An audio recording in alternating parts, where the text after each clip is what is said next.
Bilky Sambo ku bibiya domin ku karuwa. Barkanmu da saduwa a wannan shiri namu. Wannan shiri zai rinka tabo al'amura na mata. Mata da suka yi fice a cikin ƙasar Hausa. Wace irin gudunmawa mata suke bayarwa? Mata suna nan daban-daban. Yanayi na al'ada ko na addini shine kawai ya bambanta. Amma a suna duk mata ɗaya muke. Akwai mata wanda Allah Ubangiji ya ba su ɗaukaka da ci gaba na rayuwa. Wasu sukan nemo shi ta koya yake. Akwai wanda Allah Ubangiji ya ba su ƙarfi na ilimi, da ilimi suka ɗaukaka suka fitar da sunansu na kalmar mata.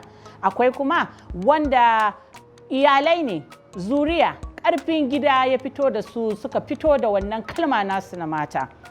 To, a wannan shiri namu na Moment with Bilky Sambo za mu rinka taɓo wasu irin ci gaba mata suke bayarwa ko suka samu a cikin wannan ƙasa tamu. Moment with Bilky Sambo ku bibiya domin ku karuwa. Ku nemi shafukanmu ai zan jero su duk gaba ɗaya. Muna da shi a YouTube, Instagram ma akwai shi kungiya. Sannan akwai a Facebook ga sunan zan faɗe shi 'yan uwa.